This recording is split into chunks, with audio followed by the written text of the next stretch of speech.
ceiling broke. I fell. Halfway down, I was able to latch on to a windowsill. A man opened the window and pried my fingers open.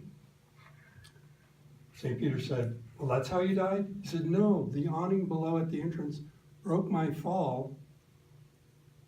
"Then how did you die?" asked St. Peter. "A refrigerator fell on me."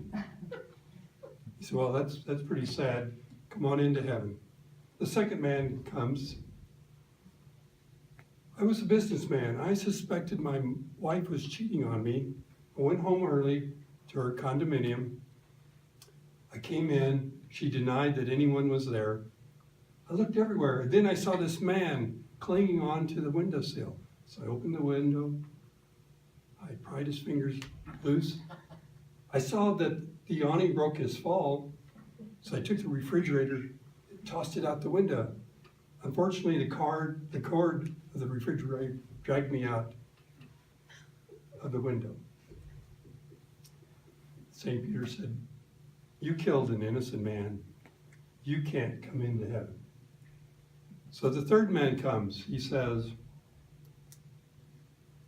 "I was just minding my own business in this refrigerator."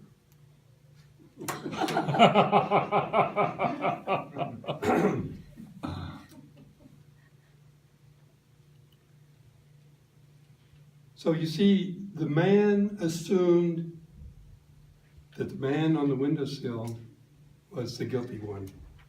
But if you just had asked him a question, what are you doing, or how did you get here? He would have learned the truth. When I was 7 years old, my sister was pestering me. I know what I'll do. I'll tell her a story. It came from a movie called The Leopard Man that I saw with my parents. In the movie, this black leopard escapes into the night.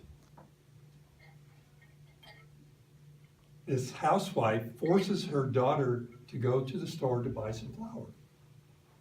On the way home, she sees the two glowing eyes in the dark.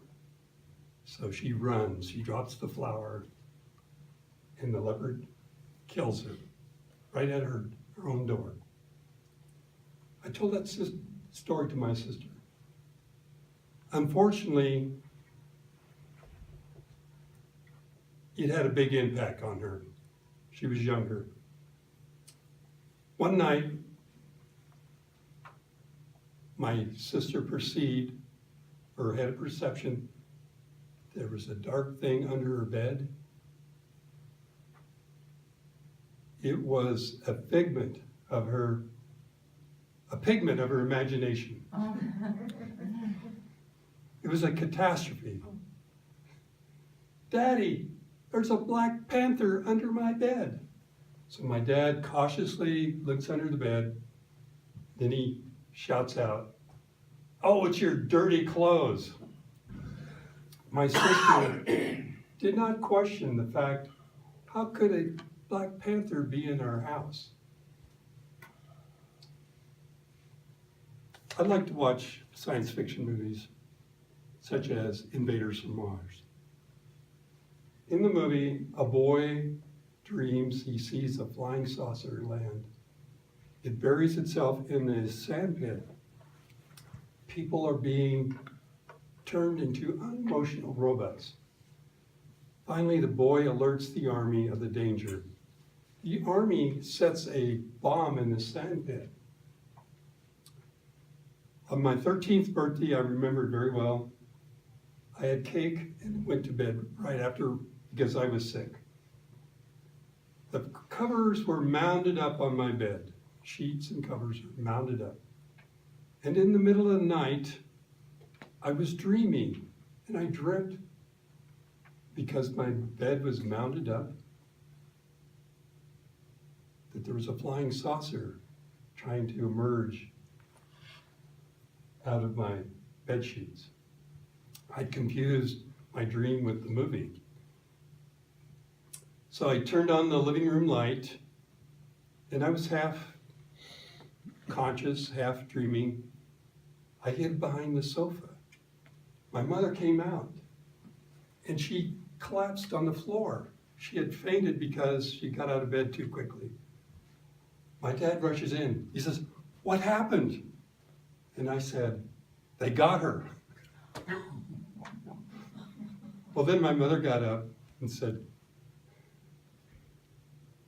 everybody go to bed. He was just sleepwalking. So, fellow Toastmasters,